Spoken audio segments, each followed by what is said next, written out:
Hi, I'm Dionne with Wild Rose College, and here I am today with Netta Zeberoff, herbalist extraordinaire from Nelson, BC. Hi, Netta. Hi, Dionne. Thanks so much for being with us today. My pleasure. It's so much fun. Can you tell me a little bit about how your journey with plant medicine began? Officially or unofficially? Both. Unofficially, I was born with it. Officially, after I graduated high school, I received an application for Dominion Herbal College. They don't send out applications. To this day, You have no idea how you received a mystery application to a herbal school? not at all. Oh, Not at all. The forces of the universe aligned in your favor. They certainly did. And here I am today That's fantastic. at the Vancouver. Island Herb Gathering. Oh, so much fun. You were born with it. Do you want to speak a little bit about that?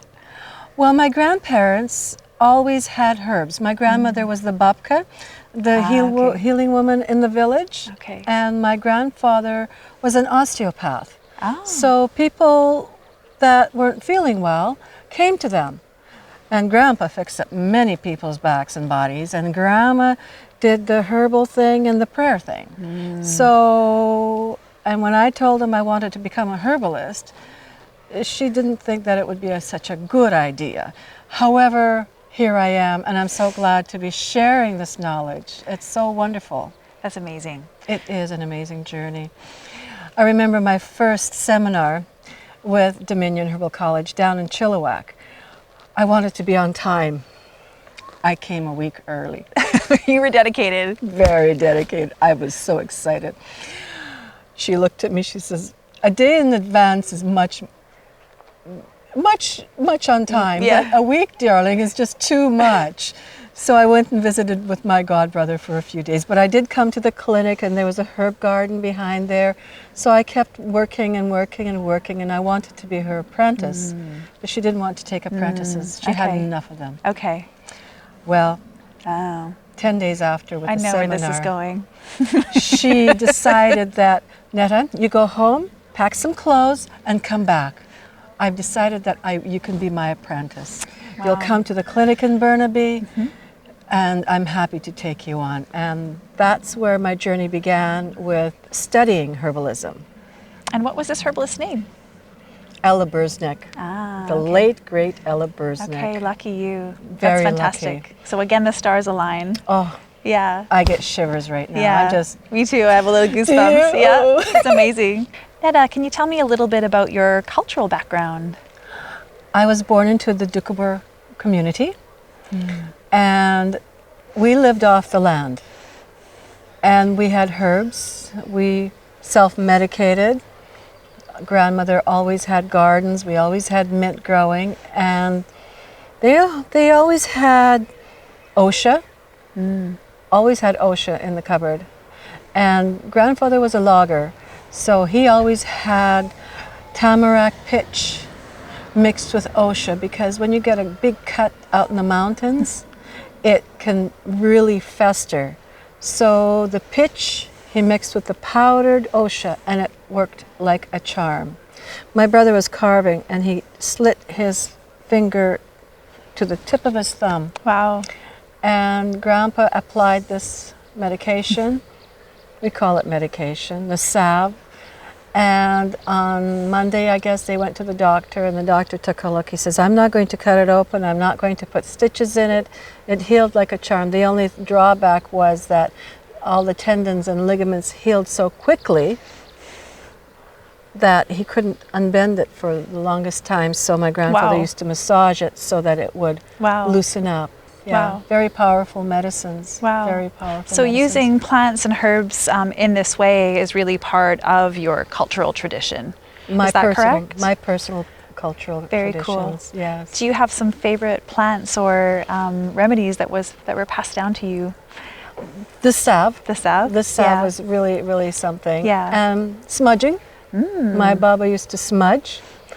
She used frankincense and myrrh. And before she did her prayers, she used to before she used to pray for somebody to get better, she used to smudge. She used to take them and she used to say a little prayer And then she was ready to greet the person and do the blessing over the person. So smudging I do, and I invoke the goodness, the love.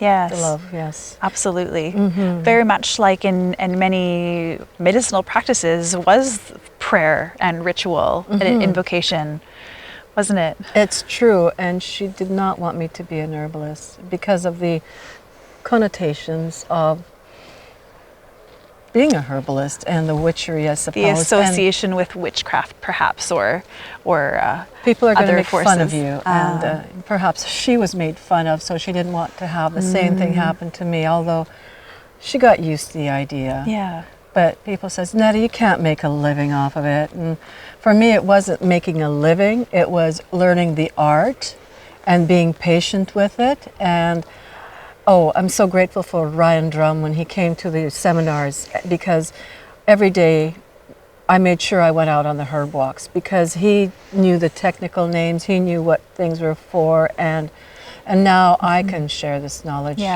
with people. And that's amazing. It's wonderful. Yeah. It's wonderful. It's such a gift. Do you think there is a connection between kind of shame or poverty or a perception that that people use herbal medicine because they can't afford anything else that may have contributed to the fact that we've actually lost a lot of our traditional cultural knowledge? Possibly, and possibly because witches were burnt down and disposed of. Right.